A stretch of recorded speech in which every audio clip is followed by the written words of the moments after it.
नयनपुर गांव की शांत सुंदरता खुलती है। इसकी नीली झील एक मरीचिका की तरह झिलमिलाती है। फिर भी बेचैनी की एक स्पष्ट भावना बनी रहती है, क्योंकि गांव के बच्चे दूर रहते हैं।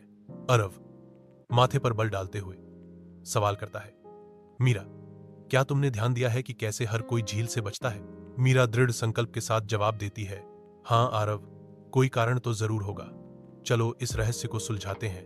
विशाल आकाश के नीचे आरव, मीरा और टोनी झील के किनारे बने रास्ते पर चलते हैं। उनकी यात्रा रहस्य और प्रत्याशा के धागों से बुनी हुई है।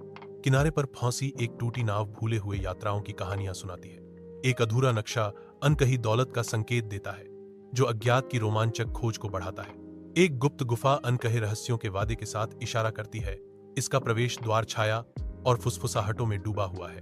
गुफा के आलिंगन में खजानों के प्राचीन चित्र कल्पना को प्रज्वलित करते हैं, जो दावा किए जाने की प्रतीक्षा कर रहे भाग्य का संकेत देते हैं। शांत चांदनी के नीचे एक छिपा हुआ रहस्य झील की सतह के ठीक नीचे झिलमिलाता है, जो आरव और मीरा को इसके रहस्यों को उजागर करने के लिए इशारा कर रहा है। छिपे हुए मार्ग से पहले आरव और मीरा एक जंग लगे लोहे के दरवाजे का सामना करते हैं, जो अनकहे रहस्यों और अज्ञात खतरों का प्रवेश द्वार है।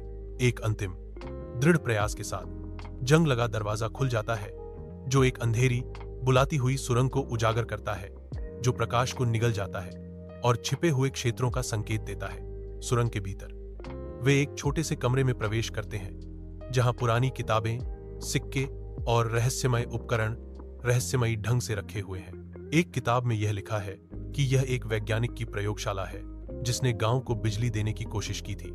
नयनपुर गांव के हृदय में आरव और मीरा गांव के बुजुर्गों के सामने झील के रहस्यों का अनावरण करते हैं, जिससे यह ज्ञान का प्रतीक बन जाता है। कभी रहस्यों से ढका हुआ झील अब सूरज के नीचे चमकता है, एक चंचल अभयारण्य बन जाता है, जहां बच्चे विज्ञान के चमत्कारों का पता लगाने के लिए इकट्ठा होते हैं। ज्ञान झील परिवर्तन के प्रमाण के रूप में खड़ी है, जहां अतीत की फुसफुसाहटें भविष्य की पीढ़ी के हंसी और खोजों के साथ गूंजती हैं।